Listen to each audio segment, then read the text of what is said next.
Hi, my name's Rhiannon, and at my father's funeral, my mother sold his watch to fund my stepbrother's startup. But that wasn't the worst part. They didn't just sell his watch, they erased me from the death certificate, edited me out of the obituary, and turned my father's service into a marketing campaign. They used his military rank like a brand name, and the watch? It wasn't just a Rolex, it had a message inside. The pawnshop owner whispered, "Colonel, intel inside."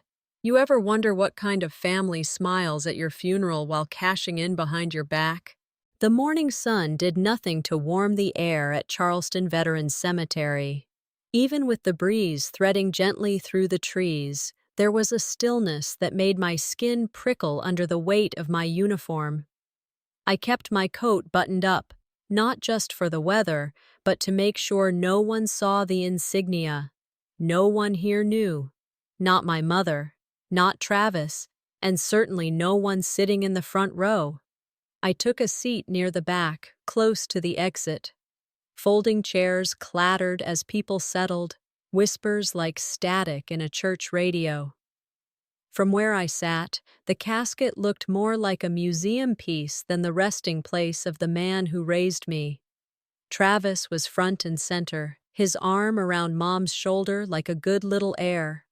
My chair wasn't just far away in distance, it was distant in meaning, deliberate, like they wanted me to witness but not belong. Guess they needed the photo op more than the daughter, I thought, biting the inside of my cheek.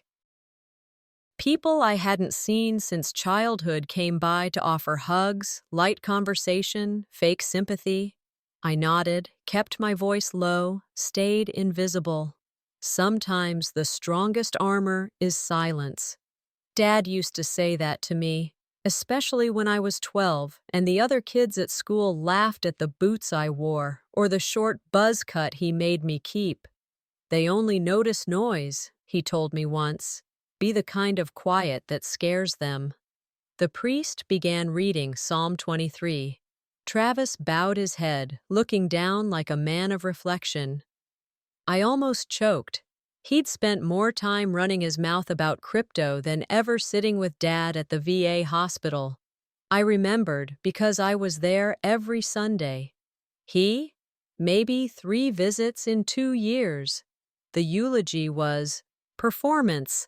He called Dad a visionary, a builder of ideas. He said Legacy Ops, the startup he and Mom had been raving about, was the evolution of Everett Barrel's spirit. Legacy. That word cracked like a whip across my thoughts. I stared at Travis as he stood up and delivered those lines like a TED Talk. His voice was smooth, practiced. His eyes didn't flicker once toward me. After the service, as the crowd thinned and cars started pulling away, I stayed back. I didn't need to be part of the clumps of small talk about how lovely the flag folding was. I stepped off to the side, near the Lincoln Town car Mom arrived in. That's when I saw it. She was leaning close to a man in a dark coat. They spoke low, hands gesturing quickly. He handed her a white envelope. She nodded, slipped it into her purse without breaking eye contact. They didn't see me. Or maybe they did and didn't care. Either way, the discomfort that had been sitting like a stone in my gut all morning suddenly grew legs. Later, I'd learn he was Frank, owner of a pawn shop on the South End. But at that moment, I just saw Mom slipping something away like it was business, like Dad's body wasn't still cooling behind her. A woman in her 70s came up to me then, her eyes watery and smile forced.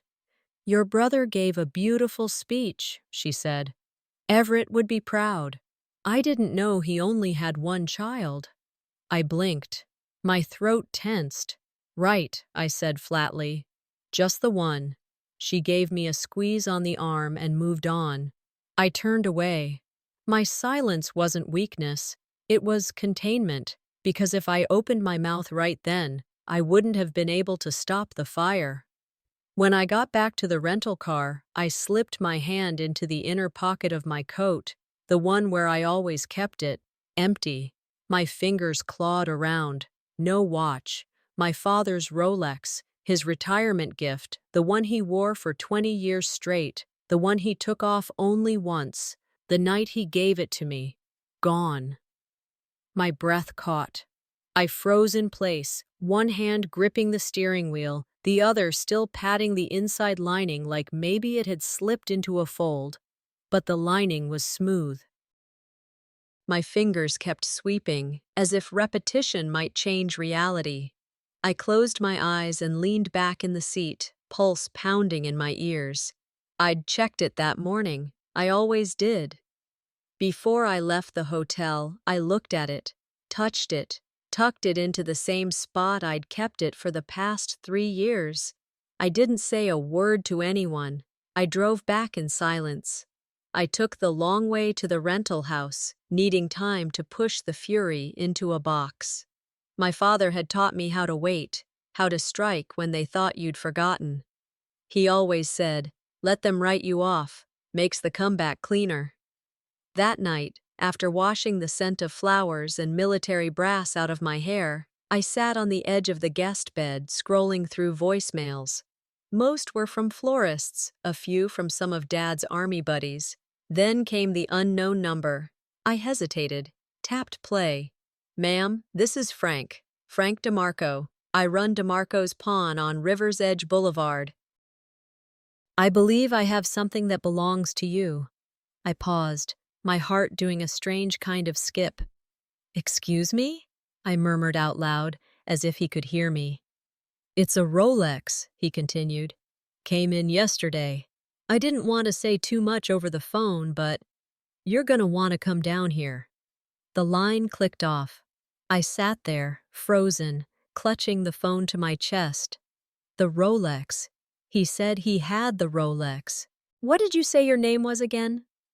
The question hung in the air for a second longer than it needed to.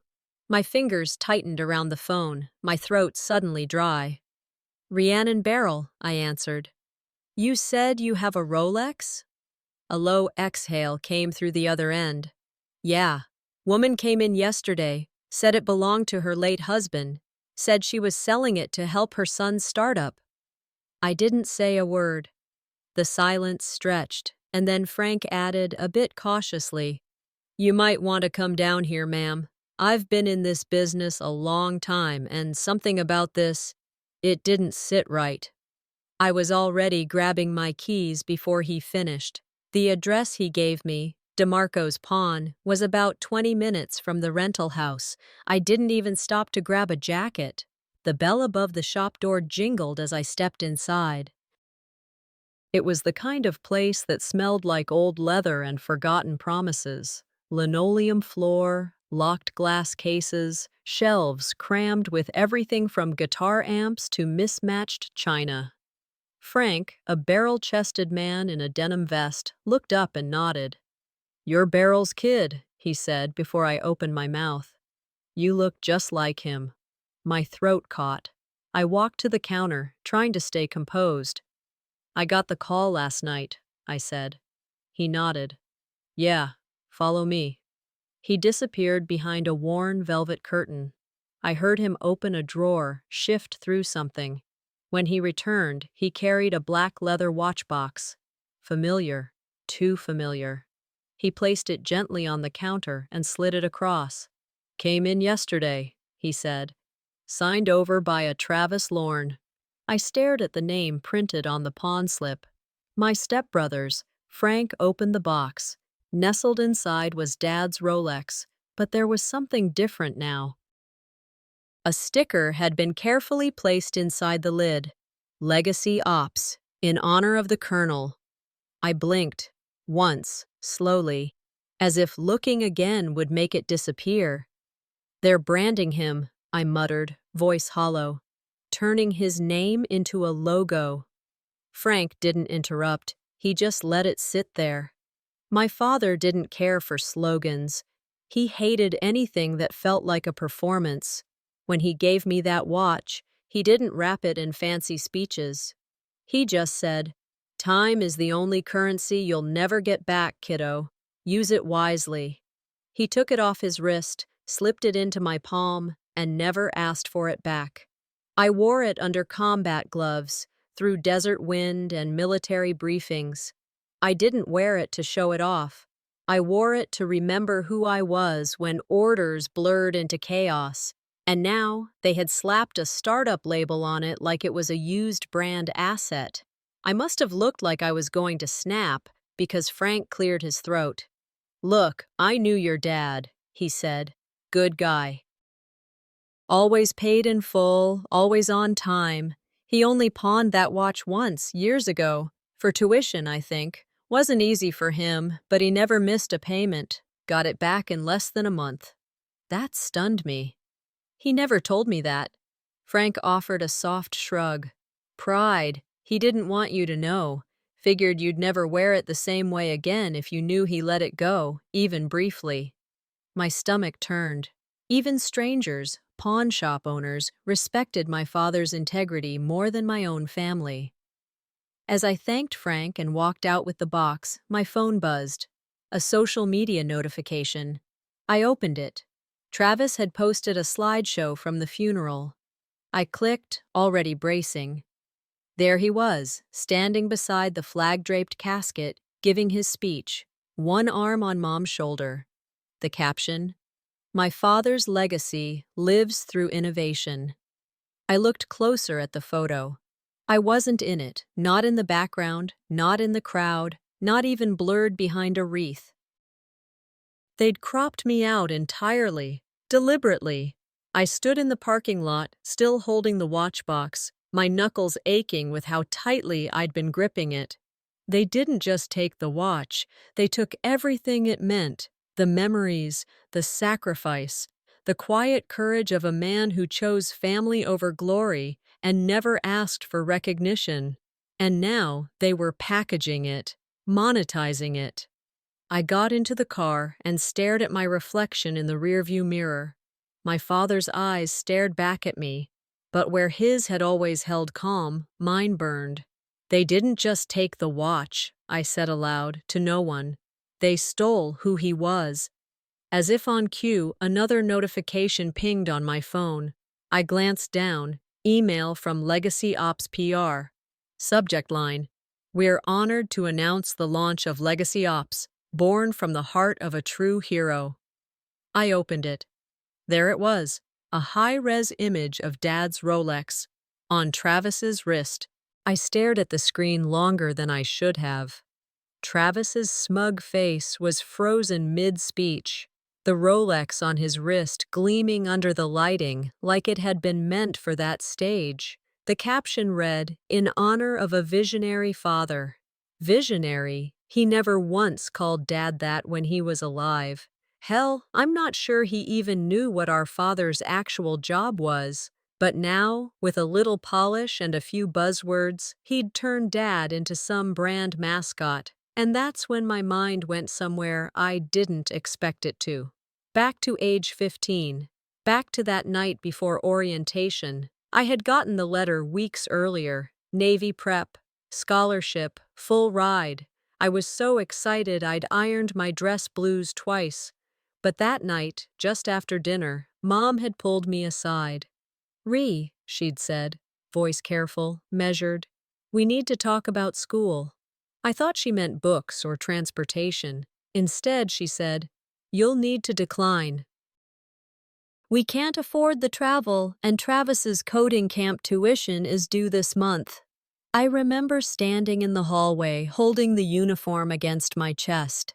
I didn't fight back. I didn't cry. I just nodded, went to my room, and quietly folded it back into the box. That moment, it didn't bleed rage into me. It didn't even leave a sharp edge. It left something worse. It left numb.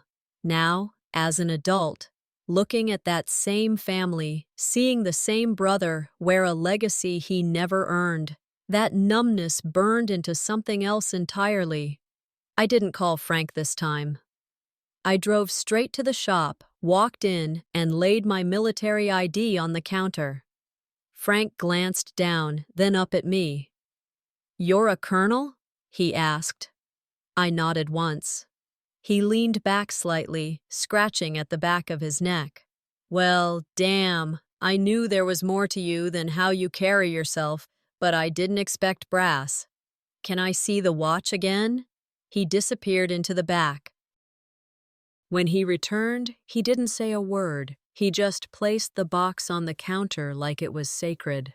"There's something else," he said after a beat.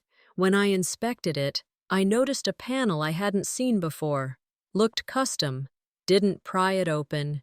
Didn't want to mess with something that felt personal.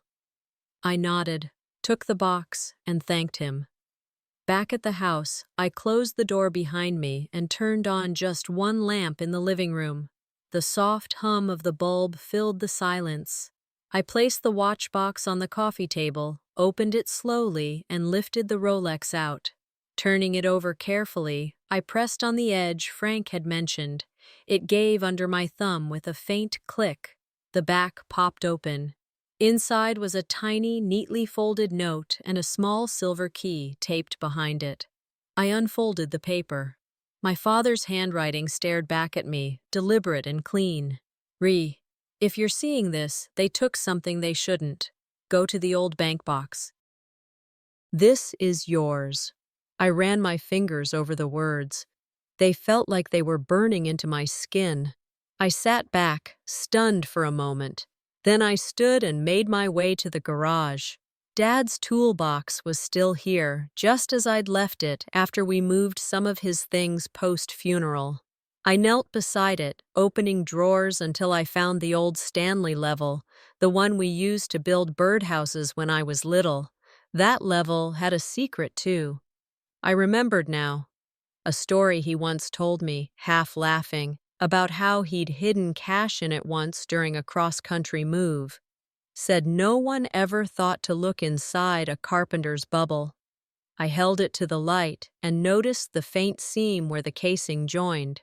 Twisting it carefully, it opened. Inside, wrapped in a scrap of foil, was a second copy of the key. I didn't cry. I didn't need to. There was a warmth blooming in my chest that hadn't been there in years, not since before Travis moved in, not since Mom stopped seeing me as someone who mattered. "Oh, you never gave up on me, did you?" I whispered into the garage air, stale with sawdust and old oil. Dad had known. He knew exactly who they were and what they would try, but he trusted me to see it through. He wrote my name where it mattered, even when the rest of them were busy cutting it out of pictures, speeches, and family trees. I walked back inside, key tight in my fist, and grabbed my bag. They tried to take everything, but forgot what he'd locked away just for me. I parked outside the First National Bank just after 10 a.m., the same brick building I remembered passing with Dad when I was a kid. It hadn't changed much. Same faded awning, same window displays with outdated brochures. The inside smelled like paper and time, that mix of old carpet and polished marble that never quite goes away. I walked to the front desk, clutching the small key from the watch in my palm. The woman at the counter glanced up from her screen, did a double take. Her face softened with recognition. "You're Everett Barrel's daughter, aren't you?" she said. "I haven't seen you since. Goodness, you must have been, what, a teenager?" I nodded. "It's been a while." She reached for the clipboard and slid it toward me. He was a good man, always kept his records clean, always on time. I signed my name and handed over my military ID. She didn't ask anything else, just nodded with a kind of understanding you don't need words for. 10 minutes later, I was sitting in a small room with a steel door and a wall clock that ticked too loudly. The banker set the box down in front of me and left without a word. I stared at it for a full minute before touching it. I could feel my father's presence more in that silence than I had at his funeral. The latch clicked open with a smooth, mechanical sigh. Inside were 3 things: a leather-bound journal, an envelope sealed in wax, and a neatly folded American flag. I didn't open the letter right away. Instead, I reached for the journal. Its cover was worn, the edges slightly curled. I flipped it open and saw the first line. For Rhiannon, who never needed to be seen to be strong. That hit harder than I expected. Page after page was filled with clean handwriting, Dad's accounting of jobs he'd done, contracts signed, and names I hadn't heard in years. There were detailed entries of debt owed to him, jobs half paid or never paid at all. Richardson Construction. West Haven Pipe. I knew some of these names from his rants over dinner, the ones Mom used to tell him to let go already. But he hadn't let go. He'd recorded every cent, every promise broken, and he hadn't chased it, not because he forgot, but because he had faith someone else would know what to do with it. There was also a list of bonds, tidy entries, dates, values, estimated interest. Quiet, careful wealth, not much, but enough to say, I didn't leave you nothing. I turned back to the envelope, heart now steady. The wax cracked under my thumb, and the letter unfolded in 3 perfect creases. If you're reading this, it means they took more than they should have. It also means I was right to trust that you'd find your way here. There are things I never said loud enough. Things I should have made clearer when I had more time. I knew you'd grow up to carry weight. Others would try to shift to themselves. I'm sorry they've done it again. This box is yours, not because I had little, but because you never asked for much. You've always carried more than anyone saw. That's not weakness. That's why I trusted you. Don't let them write you out. Love, Dad. I folded it slowly, pressing the creases down again, like sealing something sacred. There was nothing fancy in the wording, no poetry, just him, straight, direct, and real.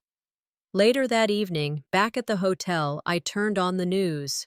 The local segment was running a feature on Memorial Day events. I barely paid attention until I saw myself on screen. A clip from 3 years ago, me receiving a service medal in full dress uniform. The camera had caught the way I saluted, the crowd rising in the background. I hadn't even known it had been filmed. The caption read, "Local veteran, honored for service and leadership." It wasn't Mom who had shared it, not Travis either. A distant cousin had posted it on Facebook. And suddenly, a dozen strangers were commenting about how proud Everett must have been. I leaned back into the pillows, staring at the ceiling. My own family never posted it, never mentioned it. But strangers, they saw it. The next morning, as I was packing my things, my phone buzzed. An email.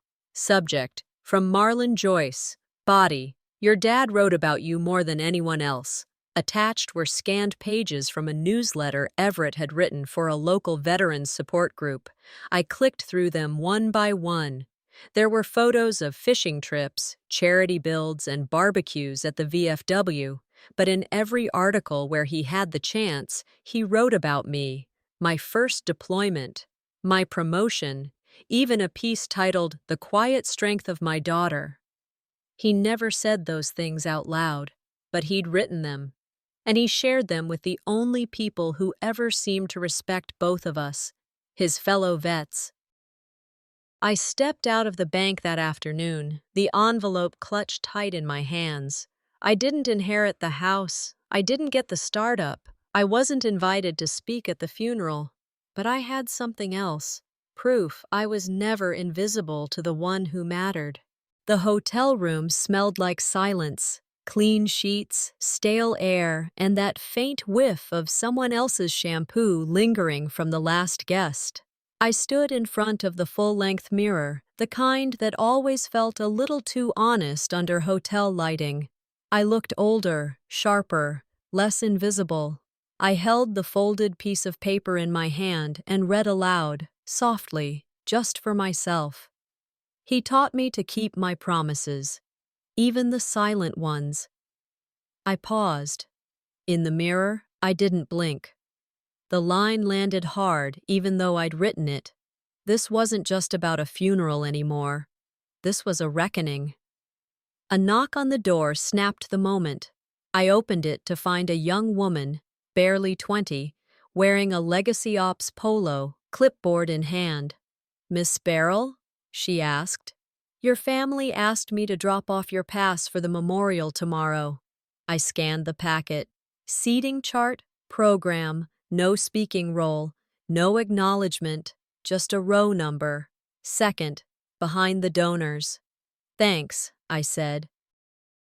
She smiled tightly, nodded, and turned without a word. I closed the door with more pressure than needed. I set the pass on the nightstand and walked over to the chair by the window. Then I pulled out the note, the one from inside the Rolex, and read it again. "This watch is yours, but the truth it holds belongs to the future." My thumb ran along the edge of the paper. The ink was slightly faded. I wondered when he wrote it, how long he'd known. I opened the voice recorder on my phone and hit record. "My name is Rhiannon Beryl," I began. "I am the daughter of Colonel Everett Beryl, and if you're hearing this, it's because I wasn't allowed to speak." I kept going, 4 minutes of raw truth. I didn't cry. I didn't raise my voice. Just facts.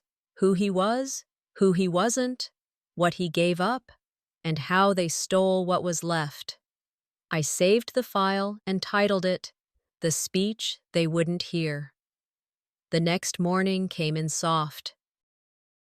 The venue was a large civic hall dressed up like a military shrine. Banners, projectors, a giant screen looped with photos of Dad's face, flanked by Legacy Ops logos on either side. I took my assigned seat, second row, dead center, no nameplate. Travis took the stage in a slim suit that probably cost more than our old car. The screen behind him faded into a logo, "Forged in Time, Built on Legacy." He began, voice steady, confident. "My father believed in innovation and resilience. Legacy Ops was born from his values, his discipline." I stared at him, the way he said, "my father," like he'd grown up learning from the man, like he'd held his hand during chemo, carried the oxygen tank when the nurse didn't show. That had been me, but no one here knew that. I noticed the marketing materials scattered around the room, brochures, tote bags, even a faux military challenge coin engraved with a stylized watch and "Legacy Lives On." I reached into my bag and touched my phone. The file was still there. During the moment of silence, everyone stood, eyes closed, heads bowed. I moved quietly, walked up the side aisle, past the front table covered in curated memorabilia. At the center was a framed photo of Dad, clean-cut, middle-aged, next to Travis in a suit. A media shot, polished, airbrushed. I swapped it out with one from my coat pocket. Dad, in uniform, standing beside 12-year-old me at the rifle range. His arm slung over my shoulder, both of us sunburned, squinting, real. A few people noticed, whispered. I didn't care. I returned to my seat before the silence ended. As the program wound down, Travis closed with, "We carry his mission forward, into the next generation." I wanted to stand. I wanted to say, "You carry nothing but a trademark." But I stayed seated. Instead, I let my mind speak. My father wasn't perfect, but he was loyal. And when he passed me that watch, he wasn't giving me a thing. He was giving me a charge. Guard what's real. They mistook silence for weakness, but silence is armor, and mine doesn't crack. After the crowd thinned and the lights dimmed, I wandered back to the display. I ran my fingers along the edge of a shadow box tucked near the back of the room. Inside was a flash drive. No label, except for a strip of tape with tiny block letters. Backup, use wisely.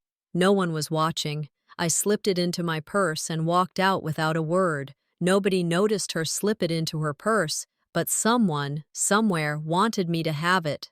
The hotel room was quiet, but my thoughts were screaming. I sat at the small desk with the USB drive plugged into my laptop, fingers hovering above the trackpad. I clicked through folders one by one, eyes scanning dates, forms, file names. It didn't take long to find it. A scanned application for VA survivor benefits, dated 2 years before my father actually passed, filed under Valora Finch's name. She had claimed Everett was deceased, while he was still undergoing treatment, still alive, still writing in his journal. My hands clenched into fists. I stared at the form, rereading every field. She took what she wanted anyway, I whispered. Not for the first time, I realized. My father's death hadn't been the moment they buried him.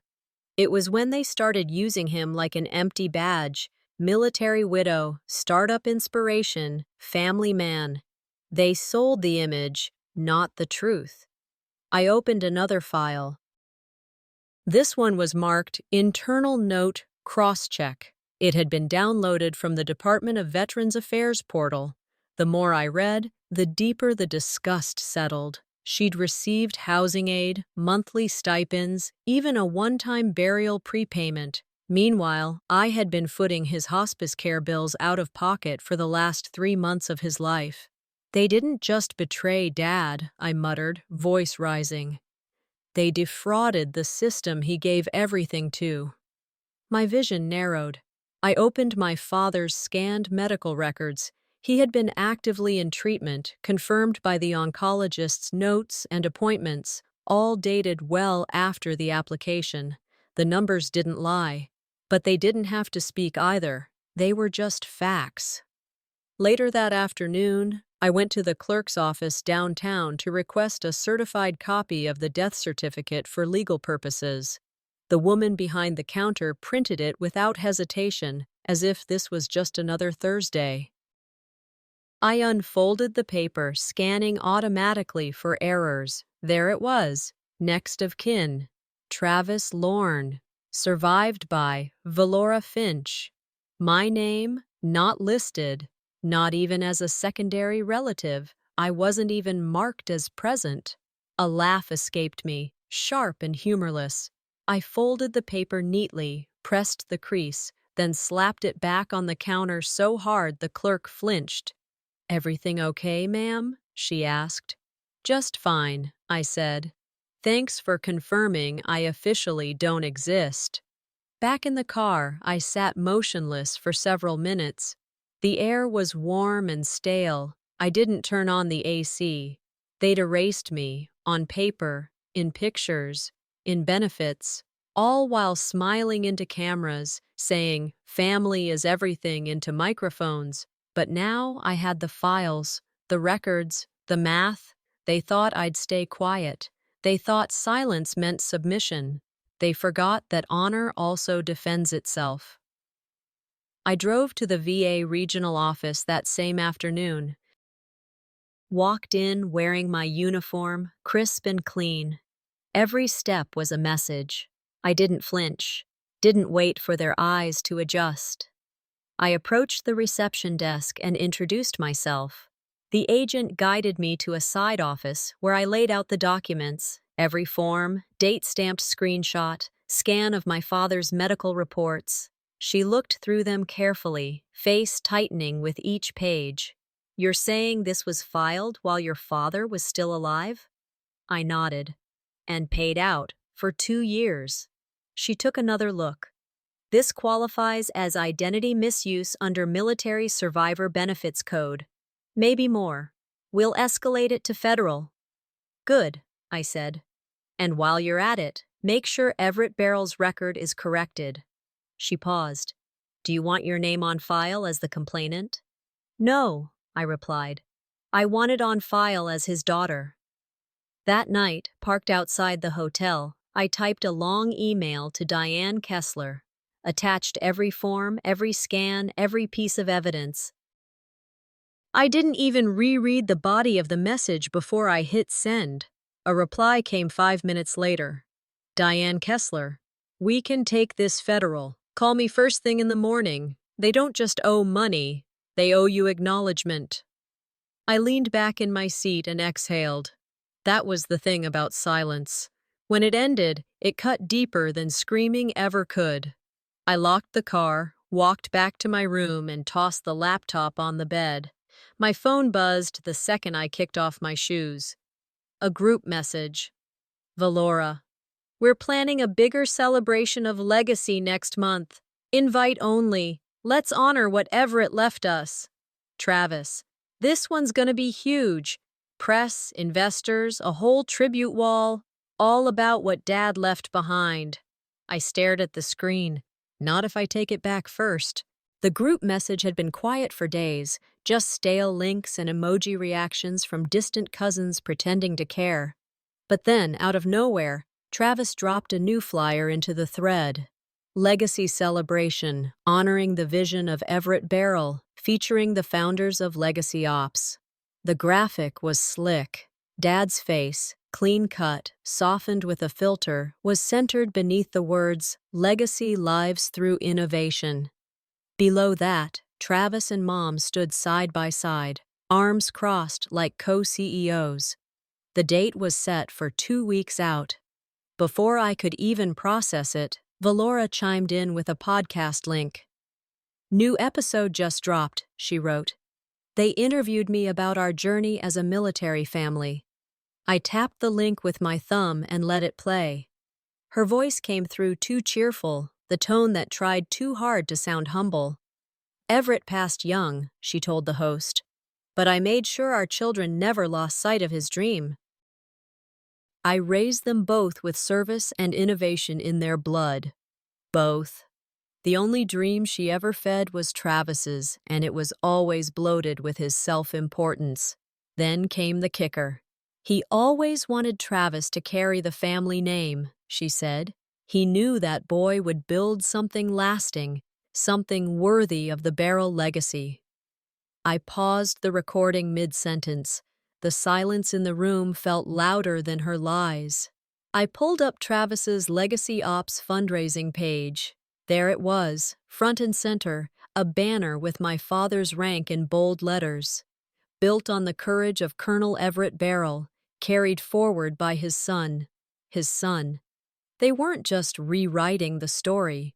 They were cutting and pasting over it, erasing facts, replacing them with whatever made the investors feel inspired.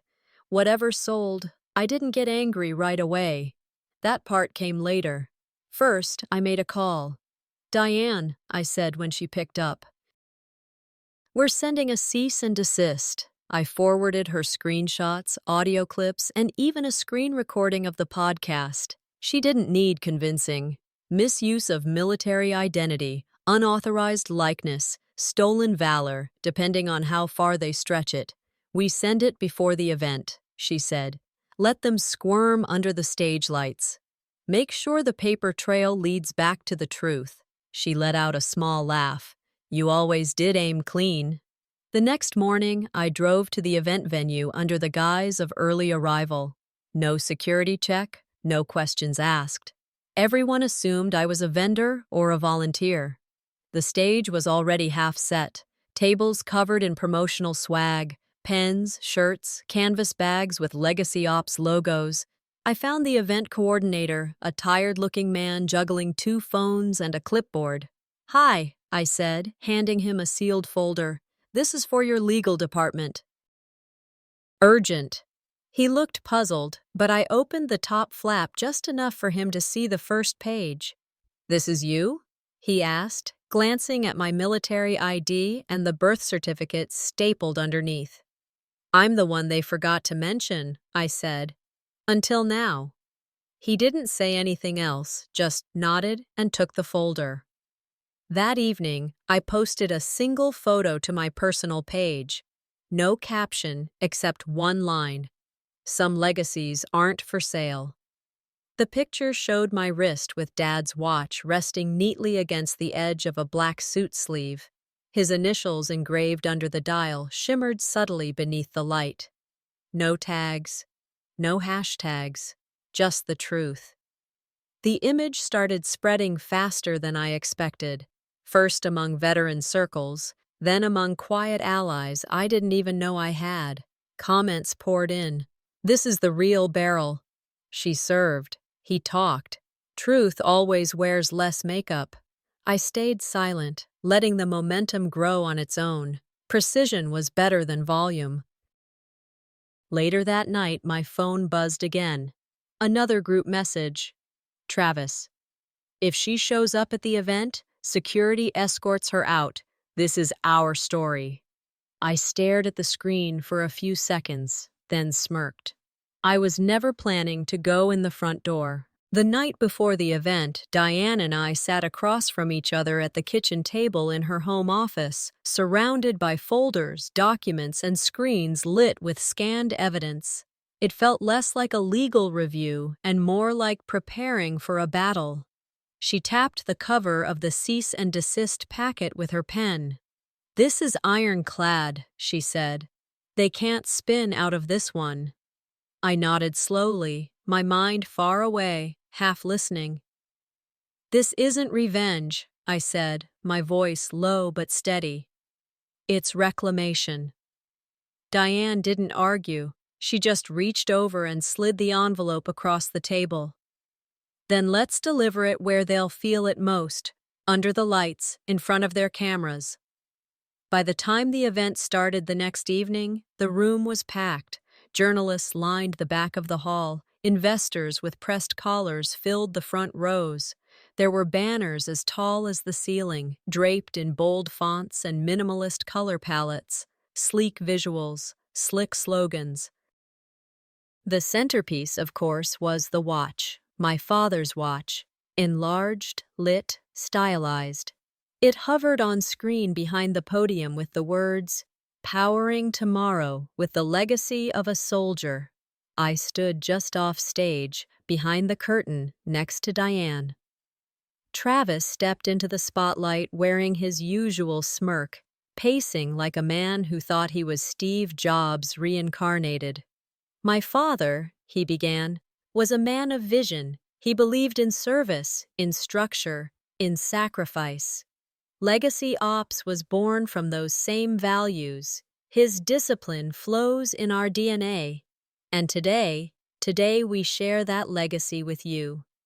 I didn't blink. I didn't shift. I simply looked to Diane.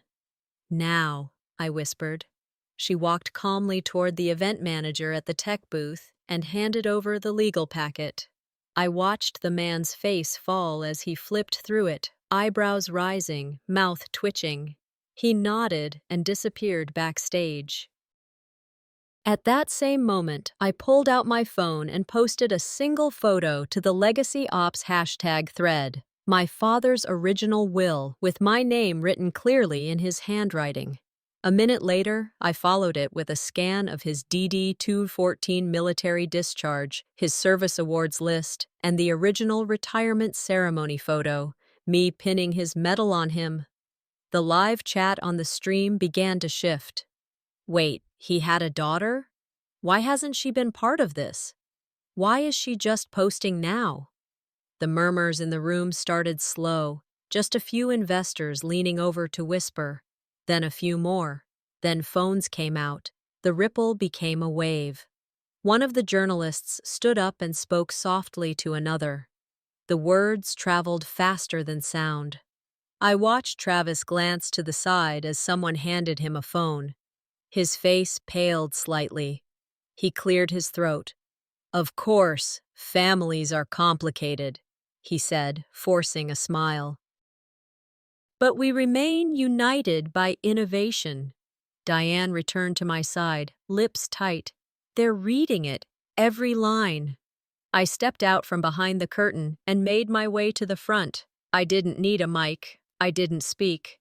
I walked past the audience, past the camera crew, right up to the display table at center stage. I reached into my coat and pulled out two things: my father's original photo, him and me, not the sanitized press version, and his actual medal case. I removed the fake challenge coin they had on display and placed the real medal on top. Then I turned and walked out. No one stopped me, no one dared. Outside, I took a deep breath and tilted my face to the night sky. Diane joined me a few steps later, phone in hand. "It's already hit 2 outlets," she said. Headline reads, "Startup built on stolen valor. Daughter of veteran speaks through evidence." She paused. "Legal action pending." I nodded. "They wanted to make him a brand," I said. "I made him human again." The weight in my chest finally loosened. I didn't win. Not in the traditional sense. There were no cheers, no applause, but there was something better, a quiet restoration of truth. I slipped my phone back into my pocket, ready to leave when it buzzed again. New email. Subject, about the death certificate. I tapped it open and froze.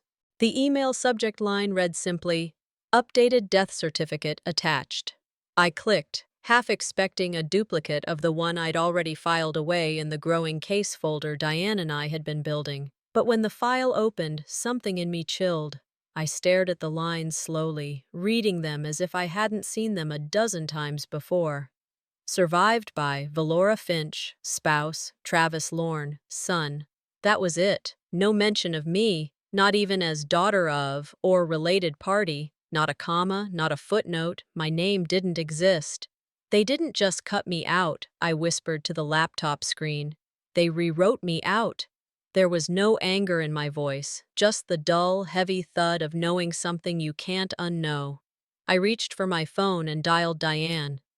"They amended the certificate," I said. Her sigh traveled clearly through the speaker. "Send it to me.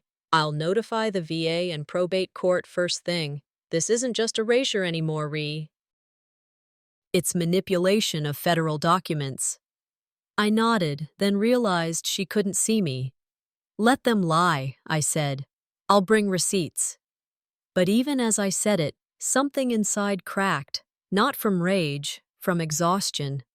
Later that night, still unable to sleep, I found myself scrolling through old LinkedIn messages, half out of habit, half to distract myself.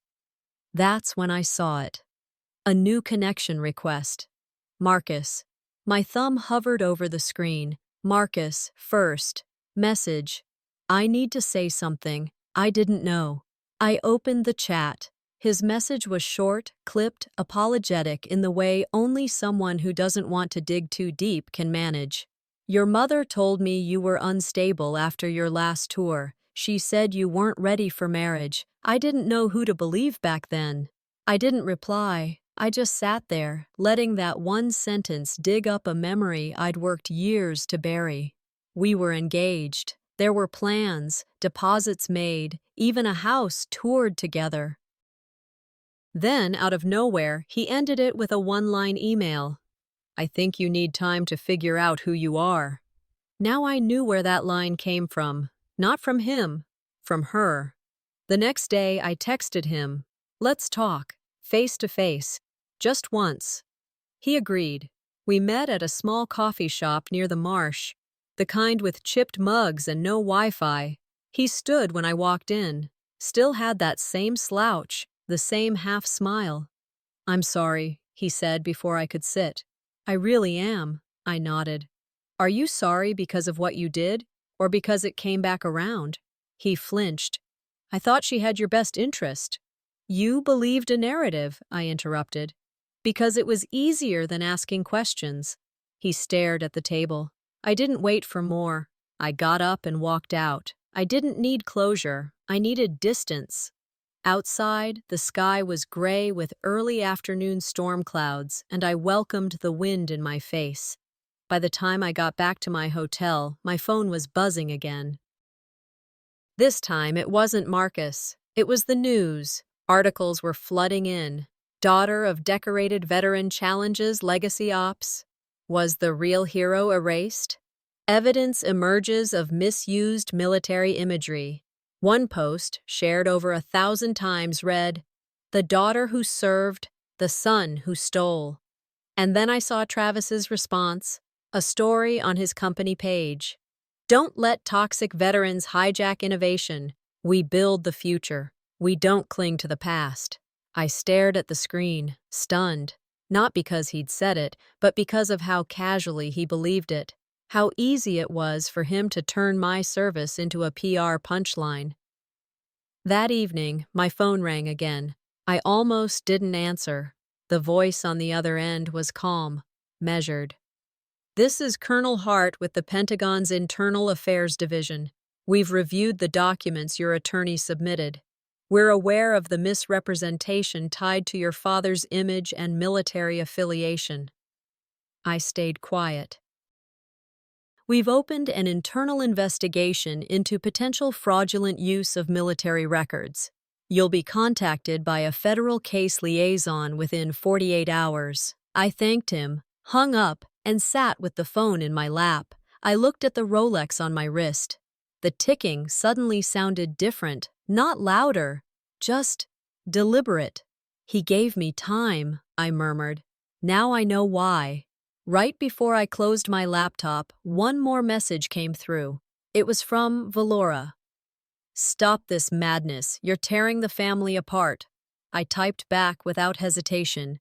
"No, you did that the moment you decided I didn't exist."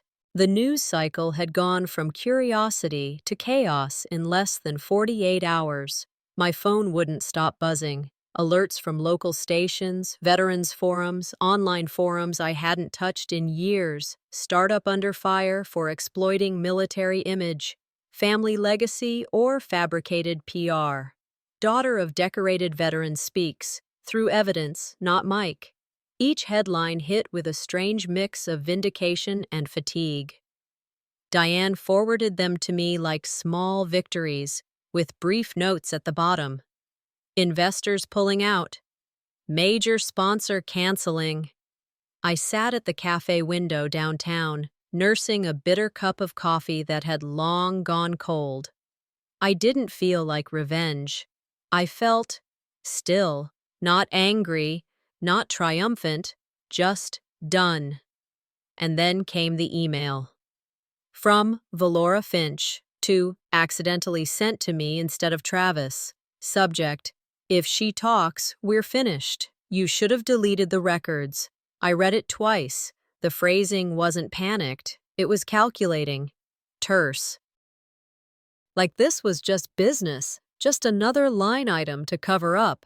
So much for family first. That evening, as the sky turned a chalky gray, my phone rang again. "This is Special Agent Keener with the Department of Defense, Internal Affairs Division. Is this Colonel Rhiannon Beryl?" "Yes, it is. We've reviewed the complaint and supporting evidence submitted by your attorney. There's substantial indication that confidential military records were used without authorization. We'd like your cooperation in a formal statement." I nodded, even though he couldn't see me. "I've stayed within bounds," I said. "Every file, every scan, I got it legally." There was a short pause on the other end. "We appreciate your professionalism." Frankly, they didn't. I ended the call and set the phone beside Dad's watch on the kitchen counter. Its face caught the light from the setting sun, golden and silent. Even justice has rules. I played by them. They didn't. Later that night, it got worse. Those screenshots started surfacing online, private texts between Travis and Valora, leaked by someone I hadn't identified yet. One said, "She's weak. She hides behind that uniform like a shield." Another, "Let her post. We'll say she's jealous. No one listens to the quiet ones anyway." But they were wrong. Veterans groups lit up. People began calling me the Silent Colonel in comment sections and forum threads, not mockingly, but with reverence, recognition. Some said I reminded them of their own daughters. Some said their own mothers never got the microphone either. They understood the weight of being edited out of your own story. Diane suggested a press conference, a podium, a prepared statement. "No," I said. "That's not how this ends." Instead, I composed an email to a journalist I trusted, the same one who'd first asked if I had anything more I wanted to say. Subject: "You asked for the truth." Body: "Here's the full story. Use it or don't." Just make sure the facts breathe. Attached. Everything. The files, the will, the medals, the emails, the death certificate. I didn't attach the recording. Some things were still mine. I walked along the Charleston harbor at dusk, wind catching my coat, my fingers curled around Dad's old dog tags. I didn't wear them. I just needed to feel their weight. They tried to rewrite me, I whispered. I wrote myself back. No parade, no applause, just the quiet assurance that I had done what he would have done, stood still while others panicked, stayed grounded when the narrative got loud. Back at my apartment, I made tea, watched the sun fold itself into the horizon. My phone lit up again. From the journalist. Text, running it tonight. But there's something else. Someone sent me footage. You need to see it. The video arrived just after sunrise. I watched it sitting on the edge of my bed, coffee untouched, robe still cinched from the night before. The journalist had kept it short. Someone mailed this to our office anonymously. Thought you should see it first. It opened with a bit of static, just the low hum of an old camcorder. Then my father's face appeared, thinner than I remembered, but his eyes were still sharp. He was seated in what looked like the garage, no pretense, no script, just him and a blinking red light. I don't know if this will ever be watched, he said, rubbing the side of his neck like he always did when thinking. But if it is, I want something said out loud, in my own voice. Not wealth, not noise, just truth. He looked straight into the lens. I didn't build a company. I built a daughter. That's enough. I paused the video there, couldn't breathe for a second. That one line cracked through something that had held me upright too long. He left me a compass, not a spotlight. That afternoon, I drove back to the house. The air was heavy, like it knew something had shifted. I walked straight into the garage, past the tools, past the boxes still stacked from his last move. I knew exactly where I was going. The old tool bench was still there, the surface scarred from years of half-finished projects. I reached under it, feeling for the small keyhole I'd discovered years ago, but never understood. The key I'd found in the watch fit perfectly. The lock clicked open, revealing a false panel. Inside, a small box. It wasn't fancy, just worn metal, taped once across the edge with the words, "You'll know when it's time." I carried it to the back patio and opened it slowly. Inside were uncashed checks, decades old, owed to him from contracting jobs, people who'd stiffed him when he got sick. Letters, too, handwritten apologies that never made it into apologies, and one sealed envelope with my name on it. The handwriting was shaky. It read, "You were never loud. That's why I trusted you with the truth, not because you made noise, but because you knew how to listen through it." The tears came, but they weren't for grief. They were for visibility. They were for every time someone looked past me in a room full of suits and said, "You're not the image we expected." I didn't reply to the journalist. I didn't send out press statements or go live on social media. I let the world do what it does. Watch, assume, react. And still, my silence spoke louder than their slogans. A few days later, sponsors began pulling out from legacy ops. One statement read, "We support innovation, but not at the cost of integrity." Veterans groups started calling me the colonel who didn't need to shout. I never claimed that title, but I didn't reject it either. One morning, a voicemail appeared on my phone. Valora. Her voice was tired, older than it had sounded the last time we spoke. "I didn't mean for it to go this far," she said. "I just thought you didn't need it like Travis did." I hit delete before she finished. Forgiveness isn't forgetting. It's just choosing to stop bleeding. The next Sunday, I visited my father's grave alone. The cemetery was quiet. the kind of quiet that doesn't need to apologize for being still. I pulled the Rolex from my wrist and set it on top of his headstone for a moment. "Not a symbol," I whispered. "A warning." Then I slipped it back on.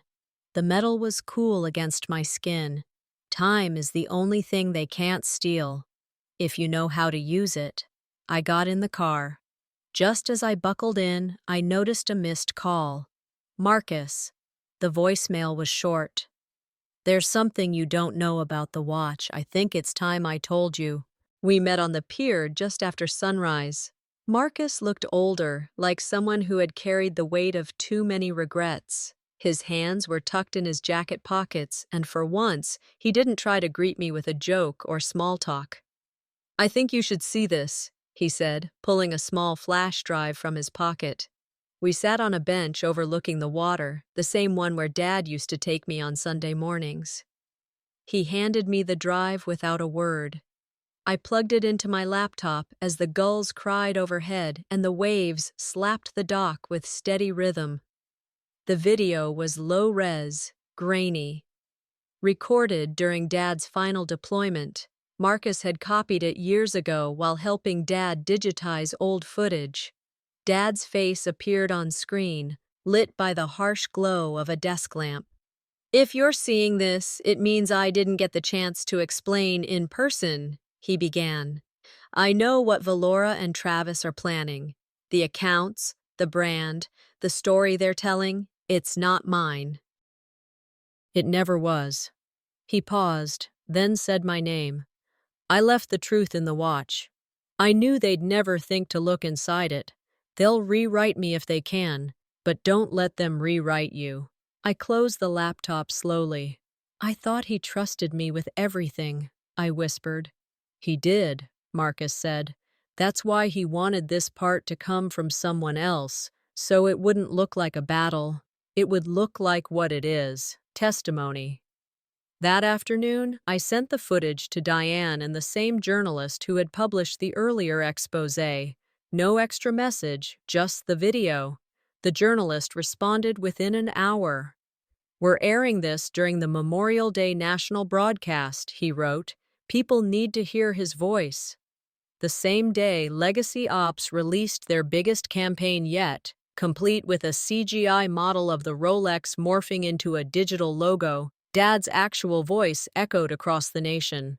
"They'll rewrite me. Don't let them rewrite you."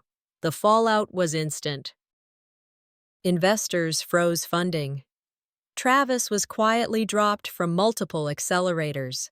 A formal ban was placed against the use of Colonel Everett in any promotional material. Valora received a subpoena from the Department of Veterans Affairs. No one showed up to the press conference she scheduled the following week. I didn't attend. I was busy buying a full-page obituary in the Charleston Gazette. Survived by his daughter, Colonel Rhiannon Barrell. His legacy lives not in startups, but in integrity. I included Dad's service photo, my own commendation, no logos, no color, just the truth. Weeks later, I filed the paperwork that severed me from Valora and Travis entirely. I wanted no part of the estate, no legal tie that could be used to drag me back into their rewrite. Then I mailed the Rolex, cleaned, boxed, still ticking, to the Smithsonian Veterans Hall with a handwritten note. For those who served silently, let the noise die with them. They wrote back with a formal acceptance and plans to feature it in a quiet exhibit. No banners, no corporate sponsors, just a watch, just a name. I moved to a quiet stretch of coast afterward, nothing fancy, one bedroom, small garden, decent porch. The neighbors didn't ask questions. A few of them were veterans themselves. One woman, a retired Navy medic, dropped off a pie and asked if I'd be willing to speak at her daughter's group, a nonprofit helping young women navigate toxic family fallout after military service. I said yes. Once a month turned into once a week. Then someone suggested I start mentoring formally. I didn't think I had anything to offer, Until I realized quiet doesn't mean empty. They called me cold. Turns out, steel doesn't melt under pressure. It holds. Sometimes the strength isn't in how loud you can shout, but in how firmly you can stay standing while everything tries to knock you over. The watch doesn't tick anymore. I made sure it stopped the moment I mailed it. It wasn't out of spite. It was ceremony, closure, because they tried to sell his time. But he left it to me. And now it's mine to spend, with no apologies.